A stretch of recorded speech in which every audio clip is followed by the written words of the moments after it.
You're listening to the Third Down Squad podcast, the best international news podcast for the National Football League. We're your hosts, Derek, Josh, and Toby. Let's get you ready for new set downs on Sunday. What's going on, everybody? Welcome back to the Third Down Squad podcast. We're happy to be back after taking a week off. We all had some things to take care of last week. Just couldn't find the time to all get together. But we're back this week bringing you a full podcast this time around. We have a lot to discuss this week. And before we even get into any of it, I wanted to give my NFC West rankings because these two gave theirs 2 weeks ago. I wasn't able to give out mine. I'm not going to go through every game one by one, just going to give out the rankings. So for the Cardinals, I have them going 2-14. It's probably the lowest record that I've had of any team so far in predicting these. I think it's pretty close, if not the lowest one. And then it's vice versa for the Rams. I have them going 14-2 in this season, only losing to the 49ers and the Seahawks later in the season. Then with the Seahawks, I have them going 11-5. I think that might make Toby weirded out by that record. I don't know what he had for Seahawks, but the Seahawks 11-5 and the 49ers at 7-9. So those are my NFC West rankings. And now we're going to move on to the news around the NFL. Just a couple of things to mention before we get into some topics. The Vikings cornerback Holton Hill will be suspended yet again. He was already in trouble for one substance abuse suspension, and now he just received another suspension, putting him now he will be missing the first half of the regular season, missing 8 games instead of 4 like originally planned. And also the NFL is suspending Seahawks defensive tackle Jarran Reed for a domestic incident that was back in 2017. Apparently that case was brought back up to light, even though Reed was not charged in the whole incident. The NFL still has the right to suspend the player based on their personal conduct policy. And sure enough, he is being suspended for the first 6 games of the season. Now the Seahawks are without another defensive lineman after obviously losing Frank Clark. And the news that we just heard today, Taylor Lewan, the offensive tackle from the Titans, will be suspended for the first 4 games of the season for the violating the drug policy as well. Now that obviously makes Josh and I feel really good because obviously that's the Titans' best offensive lineman, and that makes it easier for the Colts to get a pass rush. And so now we're going to move on to other news in the NFL. And the first thing is the Bengals and Tyler Boyd have agreed to a 4-year, $43 million extension. Some could say that Tyler Boyd last year was arguably the Bengals' most reliable receiver last year. Toby, why don't we start with you? Go ahead and give us your quick thoughts on this. Was this a good idea by the Bengals to give him this extension? Yeah, I mean, it's a great idea by the Bengals. They don't really have anybody behind A.J. Green right now other than Tyler Boyd. And, of course, with A.J. Green, you never know if he's going to get injured during the season. He has had some problems with injuries in the past couple of years. So having a reliable second wide receiver on your roster is definitely a good idea for the Bengals. And, I mean, they really need somebody on that offense that can elevate them. And Tyler Boyd, I believe, is a young guy that can develop with a better quarterback other than Andy Dalton in the future. He might have a bright future in Cincinnati as the lead wide receiver there at some point. Josh, what do you think of the extension? I like the extension because, like Toby said, excuse me, having a second wide receiver is just as important as having a number 1 receiver, somebody that can help pick up the slack. So my example would be back when Calvin Johnson was wrapping up his career and you had Golden Tate at Detroit too. Golden Tate allowed Calvin to have less pressure on him because Golden Tate was faster and more agile, but Calvin Johnson was just that tall. So to have Boyd and A.J. Green together kind of reminds me of that. You got the speed receiver, and then you got the deep threat with A.J. Green. Now, it is important to sign Boyd because John Ross still has yet to kind of show himself in that speed when he was drafted in 2017. You know, yeah. So I like the signing, and hopefully he does well for the Bengals. You know, they're going to need him this year. Yeah, I agree with you guys completely. This was a good signing. Didn't give him too much, but it definitely keeps him locked down for a while. You're right. The Bengals obviously need him. They truly are depleted at wide receiver other than A.J. Green at this time. And they are obviously to be able to secure that second wide receiver guy. Like I said, the most reliable receiver last year for them is definitely a good idea for them. And it definitely helps them in next season with the pass threat for Andy Dalton. And now we move on to another couple set of guys. These guys have all been released since I think it was a few days ago. Allen Hurns of the Dallas Cowboys, Mason Foster of the Washington Redskins, and the biggest shocker, I think, Mike Daniels of the Green Bay Packers. Now, Allen Hurns, we still didn't see much of him from last season, obviously had his injury history, but obviously we expected him to come back and, you know, help with that pass attack that Dallas is still searching for. And Mason Foster, who led the team in tackles last year, that was a very interesting release. And Mike Daniels, who was a Pro Bowler not too long ago, who still got quite a bit left in the tank on the inside.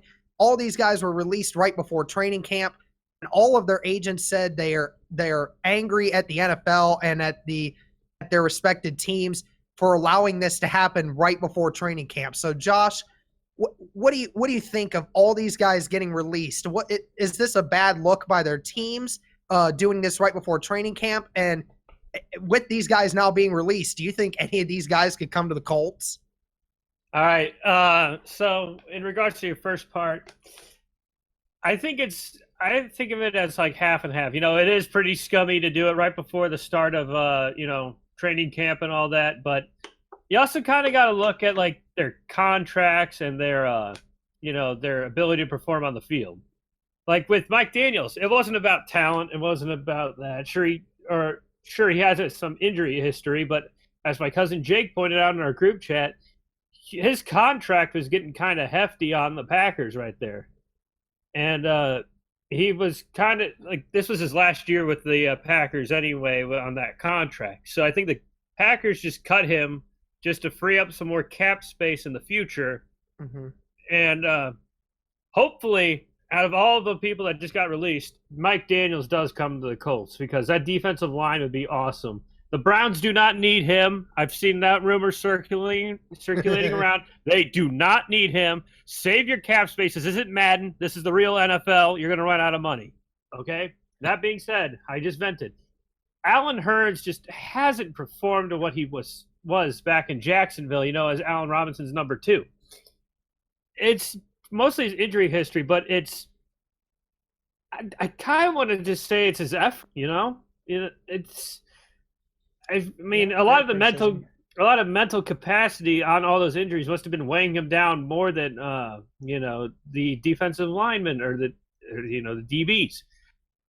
His speed really took a hit after those few knee injuries in the past, and it clearly shows. Now, with Foster, I really haven't seen much of him on the field, but I just think that he still has a lot left in the tank, and I'm pretty sure any team can tackles. He was pretty much the defensive guy on their roster last year, whatever defense they had. Yeah, so to cut him is kind of shooting yourself in the foot. I mean, I know you just got Montez Sweat in this draft, but come on, he needed somebody like that, and you just decide, hey, we got Montez Sweat. He can do whatever. But as his draft stock showed, it's kind of in there. You got to dig at him to get it out. It's not right at the top. It's like 6 feet in. So right. Yeah. Tell me what's your opinion on all these releases? Yeah, I mean, I'm pretty much I have the same opinion as Josh, and as he said, I'm gonna start off with Foster in Washington. Like you guys said, they have Montez Sweat, of course, but we talked about him a lot, and I mean, his hype was pretty high before the draft and during the draft, and we talked about it then that he might be a little bit overhyped. that his 40 time might have some draft goggles on some GMs or some scouts. But I mean, is he really that good? We haven't seen one snap of him on an actual NFL or in an actual NFL game. So releasing one of your top guys for a rookie you haven't really seen much on the actual field, that's kind of a big statement, and he has definitely some big shoes to fill there this season. And let's see if he can prove us wrong from what we said, that he's not the guy that everybody thinks. But yeah, to the other guys, I mean, Alan Hearns, Josh said it. Yeah, he lost a lot of speed, and he might lack the energy or the effort in training and all that. But I feel like he never really had that top quarterback either. So if you put him on a team with a guy like maybe with the Colts, of course they have a lot of wide receiver this year with Andrew Luck, or give him to Aaron Rodgers with the Green Bay Packers. I believe if he has a guy like that to throw the ball to him, he might become a different wide receiver. He's one of the guys that I think now that he needs the quarterback to elevate his game. He is not the wide receiver that elevates a game, but a wide receiver that can be elevated by a good quarterback under center. There are a couple of teams out there that are in need with a wide receiver right now. I'm thinking of the Seahawks right now. That might be a good fit for him with Russell Wilson up there. But yeah, with Green Bay, that was kind of a shocker, to be honest. But I believe as a defensive tackle right now, you have a bunch of teams that need somebody on the inside. So I'm thinking of, the Colts, of course. The Saints have a need for a defensive tackle right now, with Sheldon Rankins coming off a torn Achilles and probably missing a lot of the beginning of the season. Then somebody suspended for the first game. I'm not really can't remember the name right now. I believe it was Onyemata or Tyler Davidson. But yeah, as you said, the Browns are already in the talks with him, or at least the media is talking about the Browns maybe signing him. Yeah, they don't need him. No, they've got enough people already over the offseason. But yeah, I mean, it just seems like all three of these releases were just unnecessary. I don't really think that, for one, none of these teams really have any reason to release them. I mean, obviously, Alan Hearns obviously has lost a step. Obviously, we know that. Josh brought that up. But the Cowboys really aren't in a position at this moment where they need to be cutting wide receivers. They need the wide receivers that they have now until they can get something that they feel they can get. Alan Hearns being cut only saved you $4 million. It ain't like it was saving you cap space or anything. I mean, it just seemed like a premature move that was completely unnecessary. And the Mason Foster one was completely unnecessary by the Redskins. You traded away your top tackler. You released your top tackler for nothing. I mean, it basically is the same thing. You're saving less than $10 million in cap space from doing this. So, and I mean, I seriously doubt it has anything to do with cap space, because at the end of the day, they paid Landon Collins way too much freaking money. I don't think that the cap space was the issue there, but there has to be something that they know that other teams don't know. I don't know why you would trade away, you would release the guy who was your best defensive player last year, especially in the situation they're in now. They absolutely need those guys to have some kind of chance of winning games next season with a rookie quarterback in Dwayne Haskins and this offense that's got to get put together. And Mike Daniels, that one was kind of a shocker. I wouldn't say I'm surprised. I would say I am shocked, though. There's a little bit of a difference. I am shocked that they got rid of him because of the talent that guy still has in the middle. Surprised?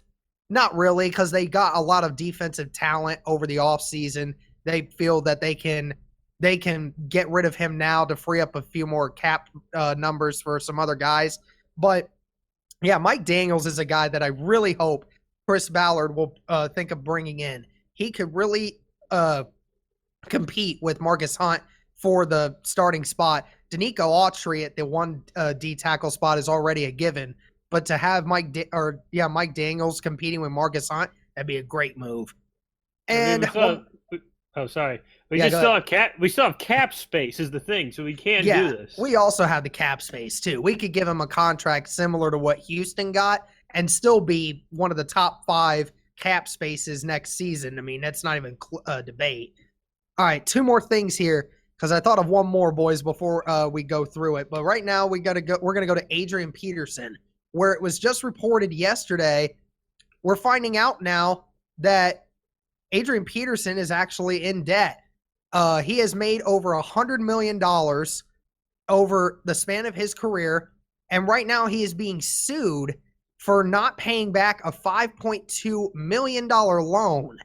Now, we don't know the full details. His lawyer is basically stating that he trusted the wrong people. Now, we've seen plenty of stories of this, athletes trusting the wrong people and, getting screwed. They basically trust the wrong people with their money, and then they lose it somehow. Toby, how much of a shock is this for you to know somebody like Adrian Peterson, who's made over $100 million, doesn't have any money anymore? Yeah, like you said, it's not the first time in the world of sports that we've seen a superstar not being able to pay his bills anymore. So for me, it's a little bit surprising. I didn't think Adrian Peterson would be that type of guy, to be honest. But yeah, he always looked like he's a big spender, but to spend over $100 million on stuff, I mean, something has, or like you said, he had to trust the wrong people there. There's no other way that you can blow over $100 million. I mean, after tax and all that stuff and paying his manager and agent, all that, it's probably not $100 million for him anymore. So, right. But still, blowing through that amount of money, none of us is probably ever gonna have that much money in their entire lifetime. So, you could put all 3 of us together probably, and we'd never be able to come close. Yeah. Honestly. So that's I make $100,000, but not $100 million. Yeah, that's a little bit mind-boggling, that amount of money. But yeah, it's yeah. All right. Josh, what do you think about it? It's kind of surprising, but then when you hear people like yelling like, "Oh, he should have saved his money. He should have done that." It's like, yes, you should save your money and all that, but $100 million. Do you ever think what the average person like you guys and I would do with $100 million? I couldn't even fathom what I would do with $100 million. I don't know. Of course you're going to spend it, but you got to do it in moderation, But back to Adrian Peterson. It's just, if you looked at what he did for his 30th birthday, I heard this on the radio today, that he got like camels. He flew Jamie Foxx out and threw 30 people out in first class and all that. Like, yeah, you could do that for your 30th birthday because, it's a milestone. You're over the hill. But just to keep spending that money, look up the case of Nicolas Cage. Look at what he did with all his money after all those movies he made. Why do you think he does so many B-list movies? To keep the debtors away. But all in all, I hope Adrian Peterson finds a way out of this. He's scheduled to make Excuse me. So chimichangas. He's scheduled to make $5.2 million this year. Just enough to pay off that loan debt. But then again, it'll just be starting from scratch. So it looks like we'll be seeing him in the NFL for a little bit longer. Yeah, I mean, I wish I could say I am surprised, but just all the things that have happened to Adrian Peterson throughout his NFL career. He obviously has had several issues with his son. Having to deal with, the parent of his kid as well. And, obviously now this, it only seems like that would actually happen to somebody like Adrian Peterson. I mean, you just don't really think when you look at Adrian Peterson that he would do something like this to the point where he'd run out of that much money. Now, I don't know how his accountants are with this. Obviously, he's not handling his own money because of how much money that is. If it's truly accountants that he hired to, you know, watch his finances and they weren't doing their jobs, then obviously we're going to have to see where that goes. I'm pretty positive that is where some of that may lie to. But you're right, Josh. It's probably just a lot of irresponsible spending. Obviously, $100 million doesn't just disappear over a year. I mean, he obviously has had several years now where he's been spending a lot more money than what he should have. It's just, I want to keep giving Adrian Peterson the benefit of the doubt here, but I just, you know, I'm starting to run out of it because, you know, I mean, and of course we can't objectively speak on his behalf when it's like, you know, I don't know how much money Toby makes. I don't know how much money you make, Josh, but I don't make enough to say if I got $100 million over the span of about 10 years in the NFL, how would I spend it? How would you spend it? I don't know. I couldn't tell you. I visualize it in my head what I would do with that money. But of course, when things happen, obviously you turn to different alternatives. But since we're on the topic of money, I actually wasted some money over the weekend. I got a useless box. Check this shit out. Ready? Hold on. See, people, this is what I deal with on a daily basis. This guy right here. See it?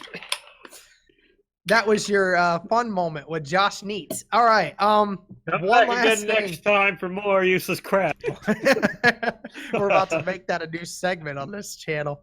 All right. One last thing before we get into our main topics. Jadeveon Clowney, he did not get an extension with the Texans before this week's Monday deadline.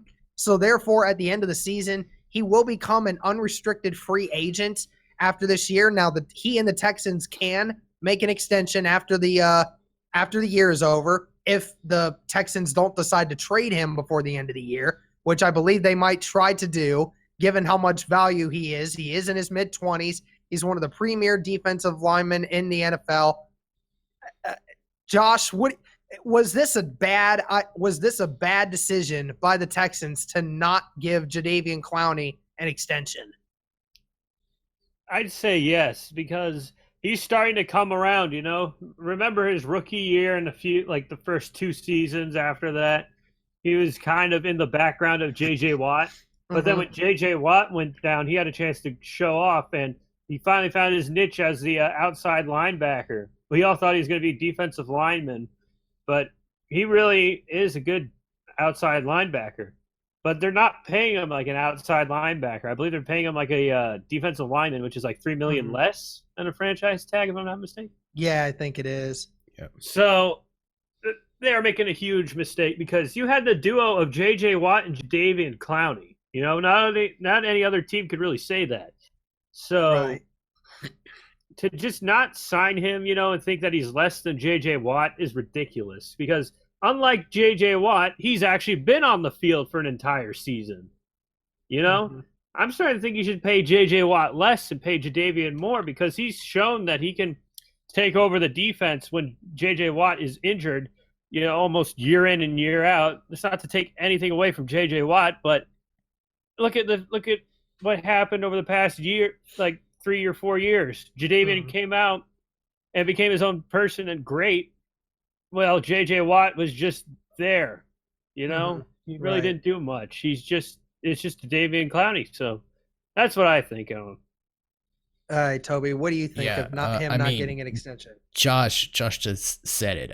J.J. Watt isn't the J.J. Watt that we used to know with all the injuries. And, I mean, he can't play at that level anymore with the body he's got.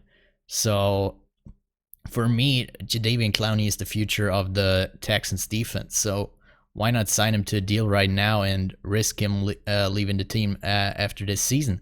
So for me, it was a bad move by the Texans. That's for sure for me. And like Josh said, for me, it's a sure case.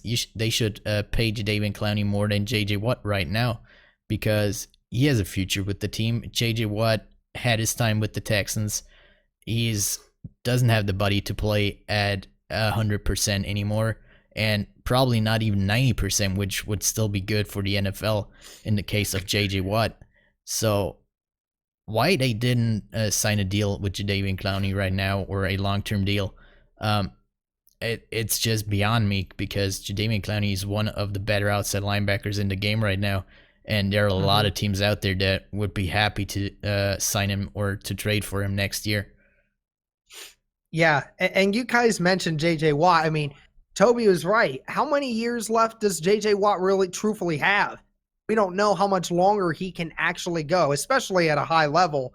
And you're right. I mean, consistency with Jadeveon Clowney has been the biggest issue. We all know he's athletic, he's tall, he's strong. When he puts his mind to something, he is probably the most dominant defensive lineman out there. If you put him on a one-on-one and it had to be for your life, I would want him at any given heartbeat. But consistency has been the issue with him.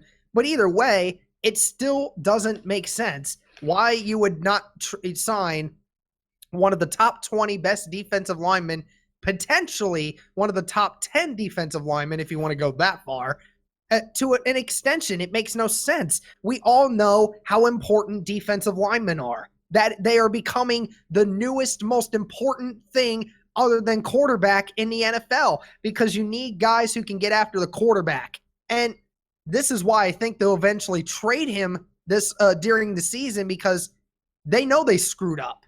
They can't. I don't know if they truly believe they can fix the relationship with Jadeveon Clowney now, because obviously they don't have a GM. They don't, or they're not planning on getting a new GM. They have their owner and they have their head coach. And at this point, if Jadeveon Clowney thinks this franchise is just becoming so disorganized, I don't know if I really want to play for him. I can get my money somewhere else, which is why I think they'll trade for him, because ultimately you want to try to get some value out of that guy. That guy is really, really, really good.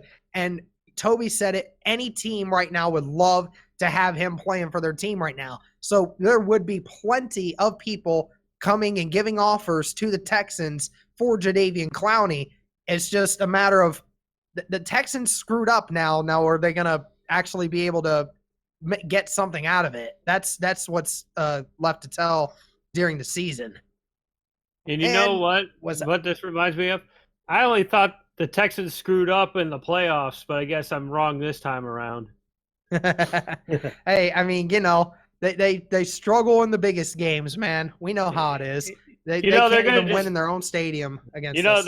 They're just going to dictate where he goes, because everybody knows he's going to go to Indianapolis when given the opportunity. I know. I would love to see him become a free agent and then see him literally get, even though Ballard won't give him that money. Ballard won't give him that money. And I don't think Jadeveon Clowney's the kind of personality that really would fit Ballard. I don't think he would say, I'd take a tad less money to know I'm going to a Super Bowl contender and I would start right away. But that's just me. All right, so now we're going to go on to our main topics. And the first one's going to be Tyreek Hill. Obviously, we all have seen the investigation going on. Well, apparently, the NFL has decided not to suspend Tyreek Hill. Now, I will bring up an example of why I think this is crap here when I get to my segment. But obviously, the Chiefs can still punish him if they want to, because it is up to the team. But it truly doesn't look like they're going to take any action since the NFL didn't do it. Toby, we're going to start with you on this one. How is this a bad look by the NFL right here? Is this not like one of the worst decisions the NFL has ever made? Yeah, I mean, I can't see how anybody can disagree with that statement right here. With all the crap that Roger Goodell and the NFL did over the last couple of years, especially with the Zeke Elliott suspension a couple of years ago, with no real evidence and a suspension for half a season. And now here we are, and Tyreek Hill just magically doesn't get any suspension or even a fine or anything. I mean, that type of inconsistency by the NFL I understand why people are mad about it. I'm mad about it myself because I feel like Tyreek Hill deserves a fine, at least. I mean, he deserves a suspension. We have talked about it a couple of weeks ago on here when that audio recording came out about him talking to his girlfriend at the time, that we all think that he should be suspended for 6 or more games at least. So now the NFL coming out saying, yeah, you can play for the Chiefs. It's just bullshit compared to, like I said, compared to the whole Zeke Elliott stuff and other suspensions. It's, please give us some consistency here, NFL. That's all we're asking for. Josh, what was your reaction? My reaction was, so it's wrong to smoke a joint, in a legal in a state where it's legal, like Michigan, Colorado, and all that, and you still get like 4 games. But when you have audio, like, I'm pretty sure, I'm not going to say if it's confirmed or not, but when you have pretty strong audio stating like everything that was in there, you don't think that would raise some red flags and say maybe we should do, at the bare minimum, since it was like, audio, 6 games.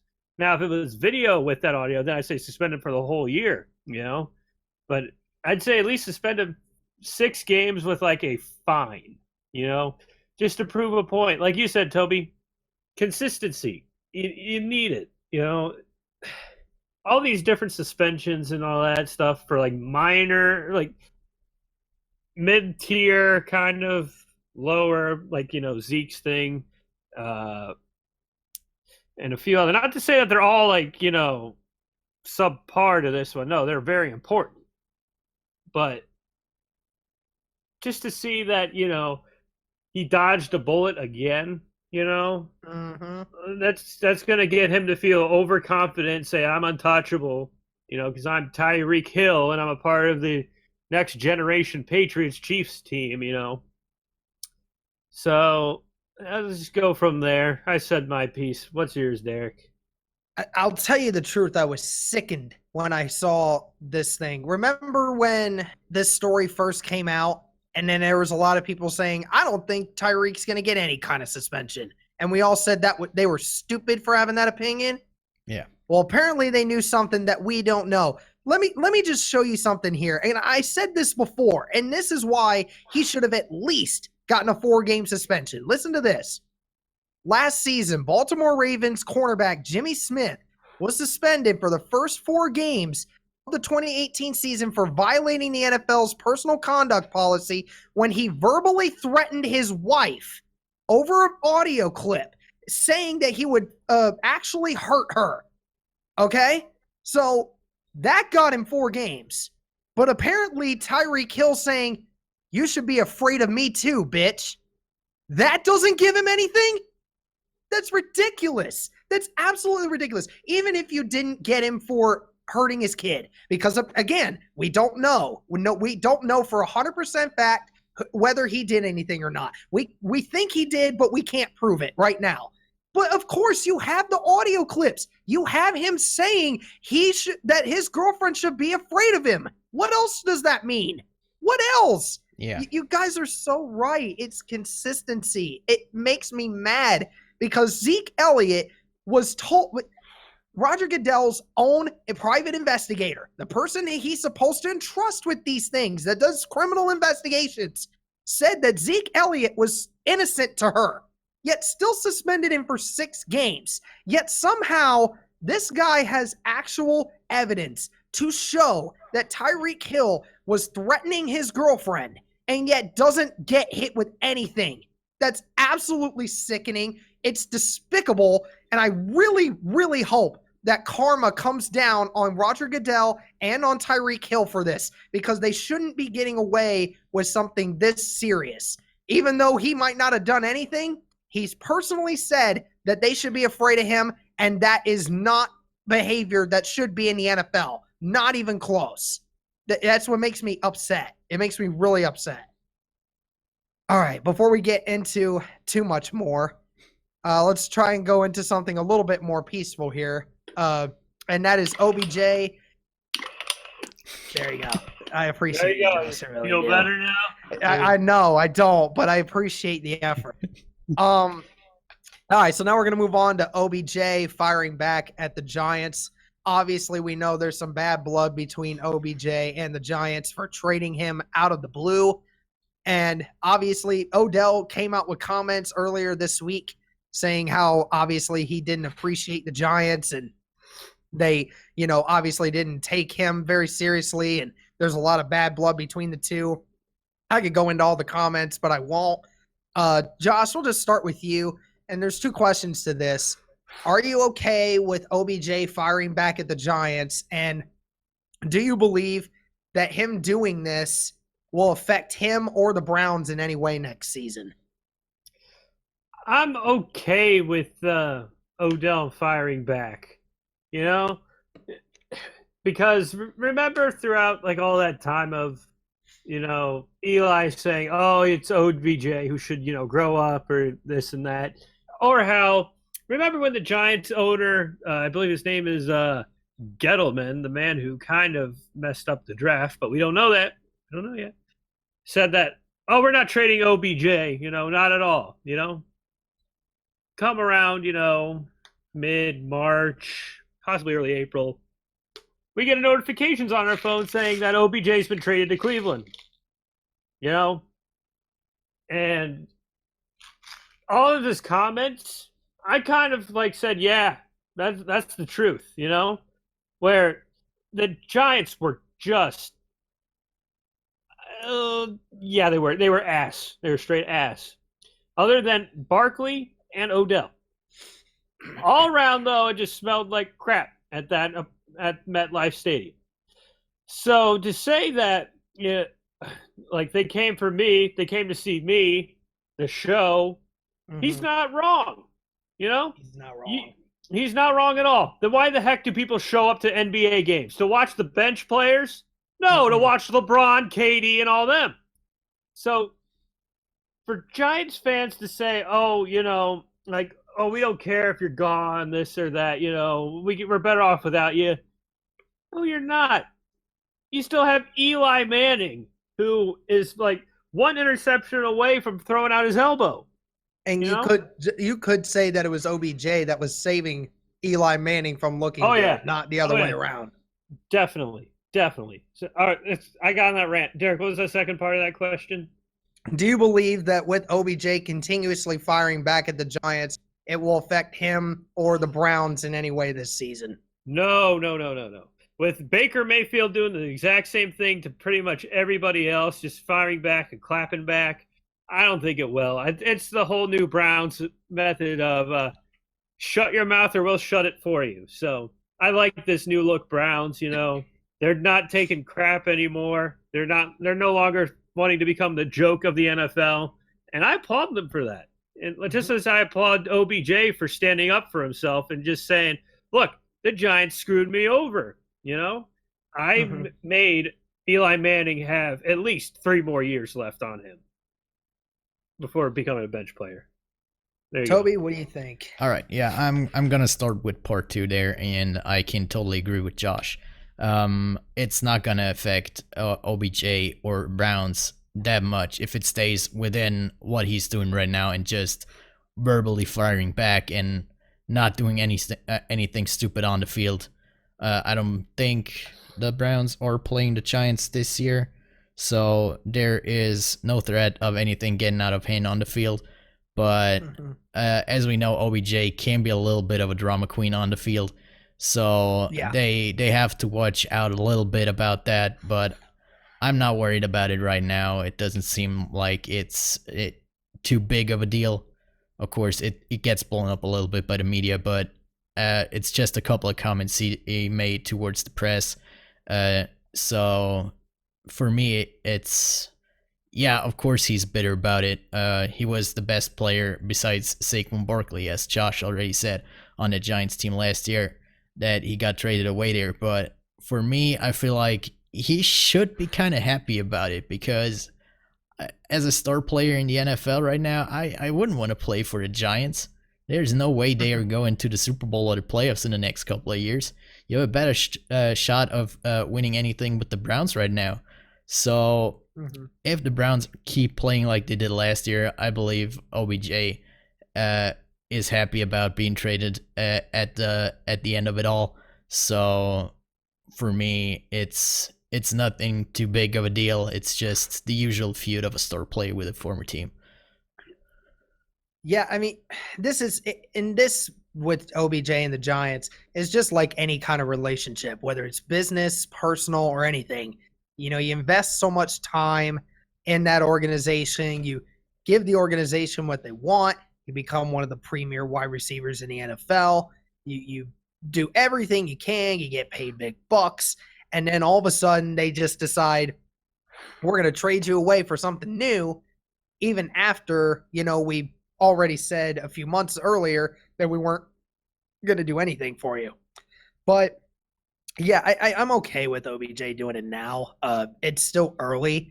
It wasn't too long ago since this happened. You know, I think once, you know, if the season continues to go well for the Browns, I think I look for OBJ to, you know, not talk about it as much.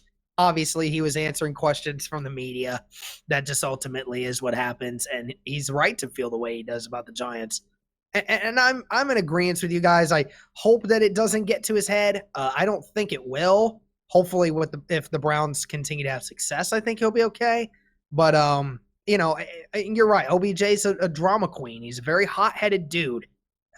He works in mysterious ways, both when he's winning and losing. So who knows how his on the field attitude is going to be for the Browns. And a lot of people are talking like, you know, how are the Browns going to react to, you know, OBJ and his antics or all this other stuff? Yet I really don't even think they care. Please tell me a Browns fan at this point that would say, if he's going to go out there and get me 10, 15 touchdowns, please tell me the fan who's going to be upset with OBJ if he's being a little bit of a showboat or saying stuff to the media on outside of the field. I don't think the Browns really care that much. As long as he's not getting himself suspended, then I don't really think the Browns are going to care that much. So I think that he'll be all right. And our last topic here before we get to our predictions is the potential Zeke Elliott holdout. Now, there was reports coming out that last week Ezekiel Elliott said in a private meeting that he was considering doing a holdout with the Cowboys. Now, remind everyone, he still has 2 years left on his contract. So they couldn't even get a new deal done unless they until the end of this year anyways. So what that would accomplish to hold out during the regular part of the season or just the beginning before the regular season starts, I have no idea. I know that he's been seeing all these running backs that have been getting big deals. He obviously wants to get that as well when his time comes up because he's obviously 24, mainly regarded as the best running back in the NFL at the moment. Josh, we'll start with you. What do you do if you're the Cowboys in this? If these reports are true, what do you do if you're the Cowboys? You lock him down. Yeah, it's that simple. You know, I know they're dealing with whether to max out Dak Prescott or not, but for me, I'd say you max out Zeke first, then talk about Prescott later. You know, so without Zeke, that offense has nothing. You know, they just don't have a running game without him, and the stats show when he missed those 6 games that the Cowboys could barely move the ball at all. And Dak Prescott's statistics went down for those 6 games as a result. So he is the top running back in the league, but behind a top 5 offensive line. Mm-hmm. That's so. If I'm the Cowboys, I'm not wasting time. I'm extending that man's contract. I gotcha. Toby, what do you think? Yeah, I mean, there's if Zeke is now threatening to hold out at that point in the season, there is something that people outside of the organization that we don't know about yet. So I believe that Zeke wants to talk about a new deal. Of course, he can only sign it after this season. and maybe the Cowboys are not really close to talking to Zeke yet, or they won't offer him, or they already telling him, hey, you're not getting that big of a deal that you want potentially. So for me, maybe a holdout is Zeke, of course, wants to show that he is the dominant player here. He just wants to pressure the Cowboys to giving him more money next year, to show him, yeah, you can't do anything without me, which is, we've seen it in the past, is definitely true. Dak Prescott is not the same quarterback without Zeke on the field. So I have the same view as Josh. It's simple. First, you have to pay Zeke, and then you have to pay Prescott. The two as a team are a pretty good duo. So you have to pay both, but Zeke has to be the priority for the Cowboys right now, which it really doesn't seem it is right now for Jerry Jones. Yeah, and we just saw how the Dallas Cowboys organization is worth $5 billion, easily the highest net worth of any team in the NFL right now. And happy birthday to Zeke, by the way. He just turned 24 just a few days ago. So congratulations to you, my man. Yeah, and you guys have all, anyone who watches this has heard me say, I think Dak Prescott is an average quarterback. I don't think he's that kind of quarterback to where we were talking about it a couple weeks ago, how Jerry Jones has been talking about possibly giving Dak Prescott a $30 million a year or more contract. And for what reason, I don't know. But still, I'm sure Zeke has probably heard the rumors, probably knows that they're true, that Jerry Jones is going to pay his golden boy over here $30 million when he's trying to think, what about me? What do I get paid? I've led your guys' offense the last 3 years. I mean, what more do you want me to do? I've been getting 2,000 yards a year every year, not just in running, but also in the passing game as well. I am just as good as any running back out there. Todd Gurley's over here now making $60 million over 4 years. I should be getting paid more than him. I should be your main priority because, like Toby said, Zeke has been the offense, the leading drive in that offense over the last 3 years, not Dak Prescott. And you're right. If you're going to pay them both, make sure they both get paid at the same time. Make sure they both get paid good money because those two together make each other better. Now, the Cowboys would do much worse if they had Zeke off the field and just having Dak than if they got rid of Dak and put Zeke on the field, because Zeke is the most consistent guy for them right now. And you could get an upgrade at Dak, but you can't get an upgrade at Zeke Elliott.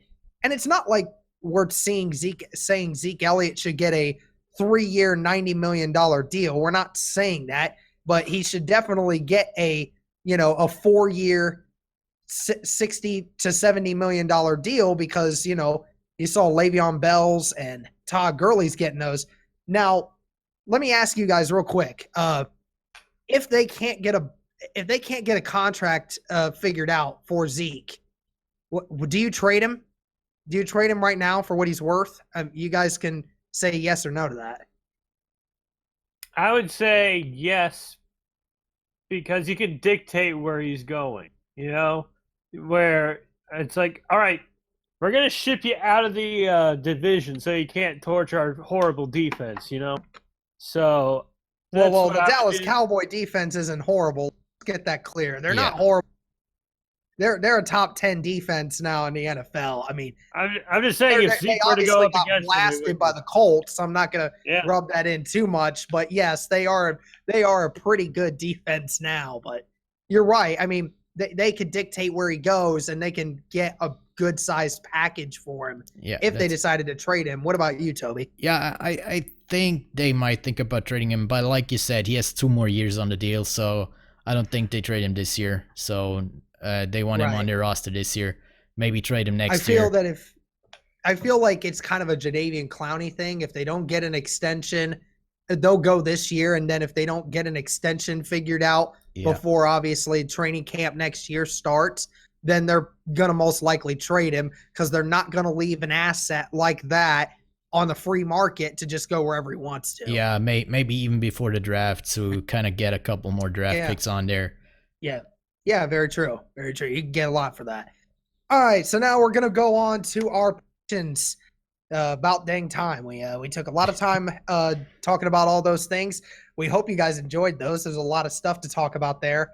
All right, first team we're gonna talk about in the NFC East is the Dallas Cowboys. So, Toby, go ahead, give us your predictions. All right, Dallas Cowboys. We already talked about them right now, and of course, in those predictions, or at least I haven't yet calculated in the potential holdout of Ezekiel Elliott at the start of the season. So those predictions are with Ezekiel Elliott playing all the games for the Dallas Cowboys. So week 1, they start off at home against the New York Giants with a win.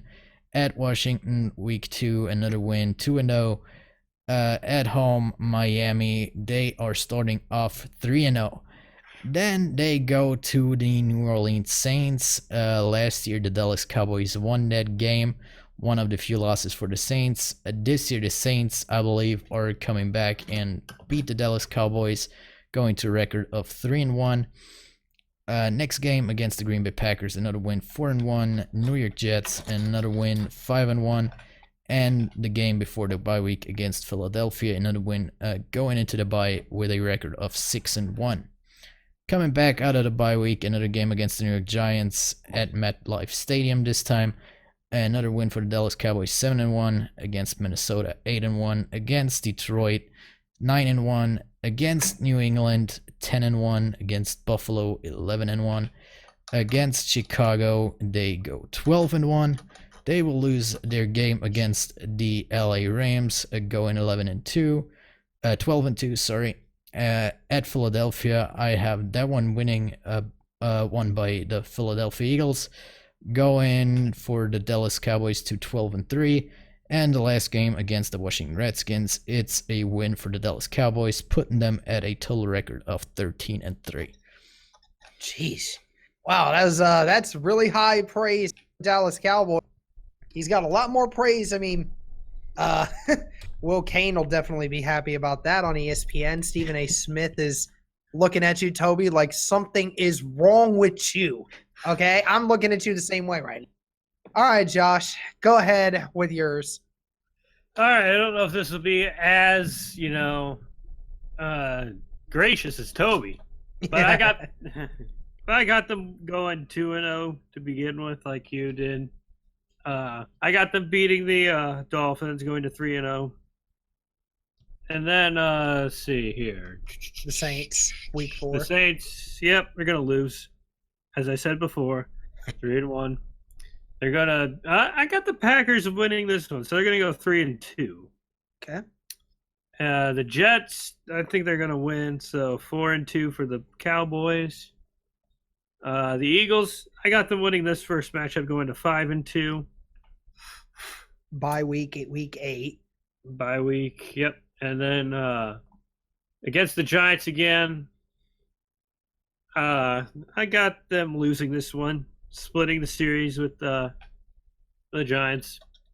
The Vikings, I got them beating the Vikings, going to 6-3. The Lions, they're going to go to 7-3. The Patriots, I got the Patriots winning this one, so they're going to go 7-4.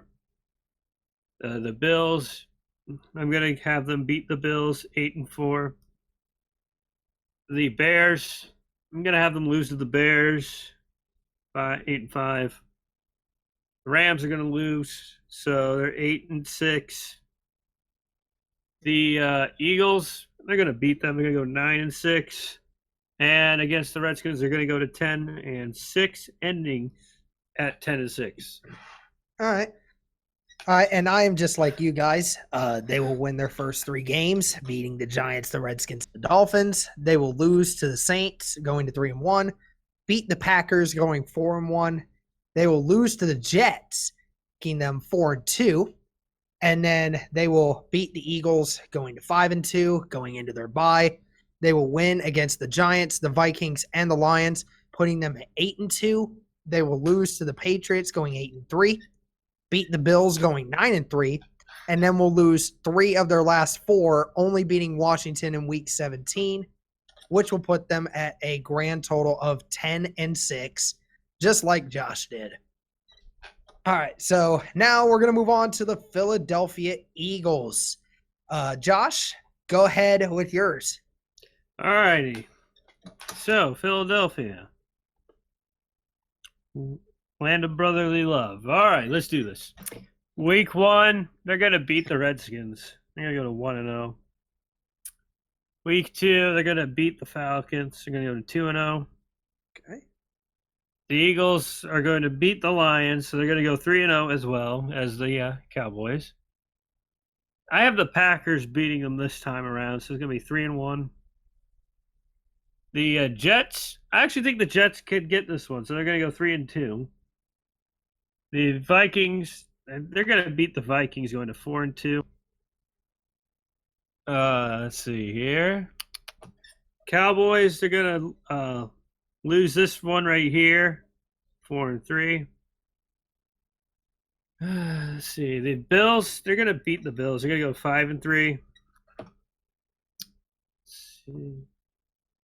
The Bears are going to lose too as a revenge game, so it's going to be 5-4. Patriots are going to beat them. They're going to go 5-5.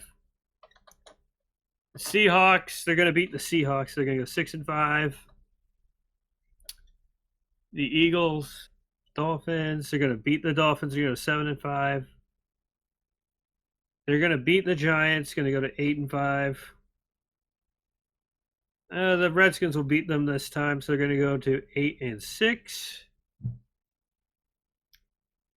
Cowboys are, the Cowboys will lose this one, so they're going to go to 9-6. And I have the Giants beating them, so they're going to end at 9-7. All right. Toby, go ahead. All right. For the first game, I have the same as Josh with a win for the Philadelphia Eagles, but I have them losing to the Atlanta Falcons in week 2, putting them at 1-1. They win against Detroit 2-1. They lose against the Green Bay Packers, putting them at 2-2. I have them winning against the New York Jets, putting them at 3-2. They will lose the next 2 games against Minnesota and Dallas, putting them at 3-4. They win the game against Buffalo, putting them at 4-4. And the game before the bye week against Chicago, I feel like the Eagles will lose that one, putting them at 4-5 going into the bye week. Coming out of the bye week, they will lose their next 2 games against New England and Seattle, putting them at 4-7. Yeah. Their next game against Miami, it's gonna be a win for them. 5-7. Giants win. The Philadelphia Eagles win against the New York Giants, putting them at 6-7.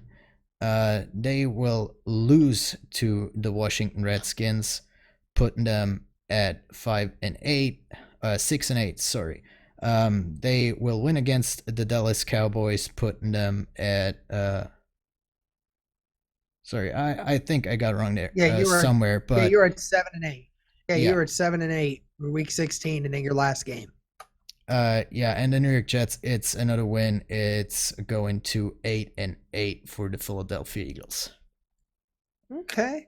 All right. Well, all I can say is we're all kind of in the same ballpark here.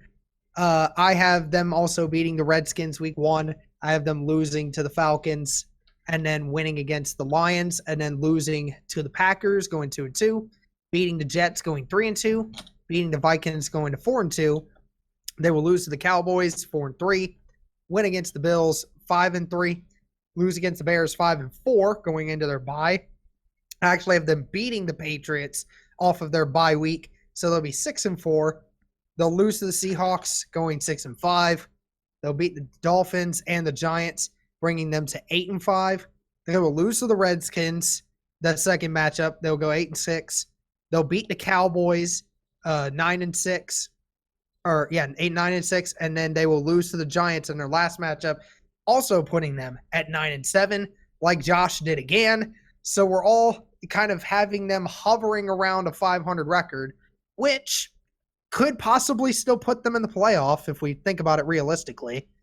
All right, so now we're going to the New York Giants, and I will lead this one off. I can't wait to show you guys how bad I have them. So I have the Cowboys. They will lose to the Cowboys week 1, so they'll start at 0-1. They will lose to the Bills, going 0-2. I have them beating the Buccaneers and the Redskins in their first matchup, putting them at 2-2. They will lose to the Vikings and then the Patriots, putting them at 2-4. They will beat the Cardinals, going 3-4. And then I have them losing their next 6 games, which will put them at 3-10 going into week 15 against the Dolphins, where they will win against the Dolphins, going to 4-10. They will lose to the Redskins that one time, and then they will end up beating the Eagles in their last game. So that puts them at 5-11 for me. Josh, go ahead with yours. Wow. But mine's going to have a plot twist. I'll just let you know now. All right. Okay. They're going to go 0-1 to start the season. And then 0-2. And then, let's see here. Yep. And then they're going to go 1-2. They beat the Buccaneers because, Then they're going to go 1-3 in that first loss at home to the Redskins. They're going to go 1-4 against when they lose to the Vikings. And they are going to lose to the Patriots. They're going to go 1-5. They're going to lose to the Cardinals. Now, here's where things get interesting. You ready for this? Okay. This is where they bench Eli Manning and bring in Daniel Jones. They're going to beat the Lions. Okay. Going to go 2-6. They're going to lose to the Cowboys, 2-7. They're actually going to beat the Jets. I got them beating the Jets on this. Okay. They're going to go 3-7. They're going to lose to the Bears. They're going to go 3-8. They're going to lose to the Packers. They're going to go 3-9. They're going to lose to the Eagles. They're going to go 3-10. They're going to beat the Dolphins, and they're going to go 4-10. They're going to beat the Redskins. They're going to go 5-10, and they will beat the Eagles, going to 6-10. I thought for a second Josh and I were going to have the same record again for third. I thought for a second there. Oh, and I'm sorry for cutting people off. He was going to say 6-10 for the Giants. Either way, it was still bad. Daniel Jones being brought in halfway through the. Nah, where'd you pull that one out of your ass? Where'd you pull that one out? Well, when Eli Manning throws his 8th interception in a row, so it's bound to happen. I gotcha. Yeah, I gotcha. All right, Toby, go ahead. All right, it's gonna happen. I hope. All right, for me, the Giants also start off 0-2. They win their first game at Tampa Bay, 2-1. They lose their next 3 games against Washington, Minnesota, and New England, putting them at 1-5. They win against Arizona, putting them at 2-5. They lose the next 2 games against Detroit and Dallas, 2-7. And as Josh does, I have it as well. The Giants will win the battle in New York against the Jets, putting them at 3-7 going into the bye week. Coming out of the bye week, they will lose their next 4 games. They will win their next game at Washington, and they lose their last game against Philadelphia. So their final record will be 4-12. All right, so I had 5-11. Toby had 4-10. Either way, we're still having them down at the bottom, where they will again be another scrap goat in the NFL, we think. All right, last team. Don't you mean scapegoat? Sure, whatever you want to call it. I don't know what I said. I'm just saying words. I'm just saying words, man. Saying words. All right, get to yours. All right, Washington Redskins. They will start out the season 0-5. They will lose against the Eagles, the Cowboys, the Bears, the Giants, and the Patriots. And they will win against the Dolphins and the 49ers, putting them at 2-5. They will lose to the Vikings and the Bills, putting them at 2-7.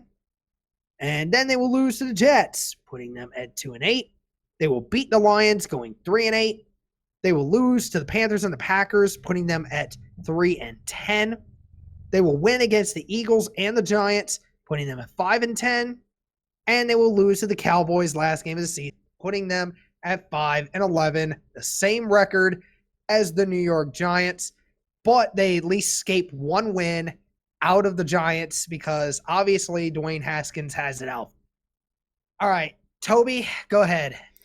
All right, for me, they only lose their first 3 games against Philadelphia, Dallas, and Chicago, and they win their first game against the New York Giants. They will lose their 5th game against the New England Patriots. They win their games against Miami and San Francisco, putting them at 3-4 at that point in the season. They will lose at Minnesota and win their game at Buffalo, putting them at 4-5 going into the bye week.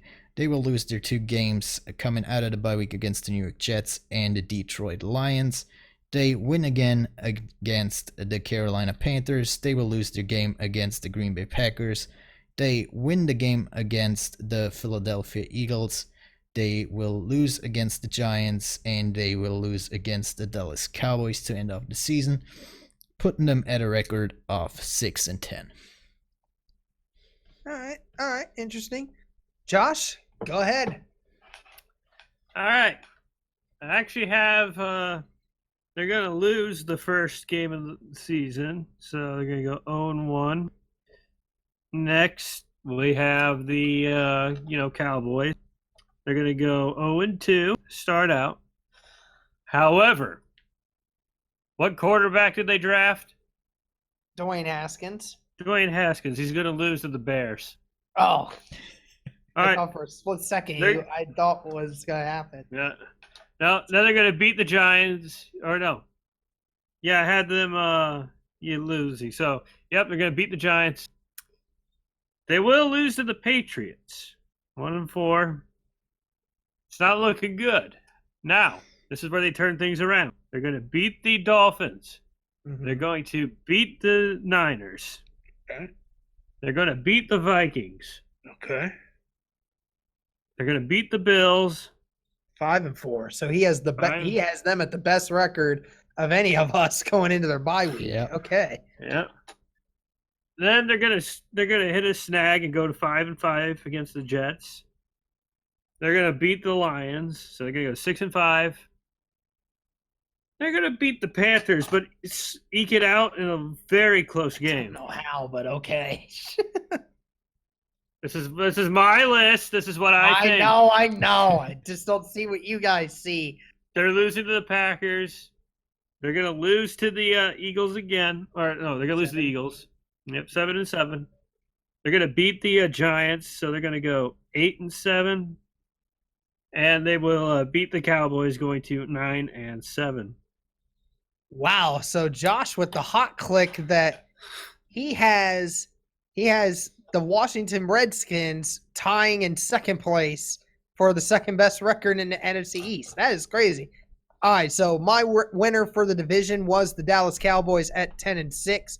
Josh's winner, I think all of our winners were the Dallas Cowboys, with Josh and I having a record of 10-6, and Toby with an astounding record of 13-3.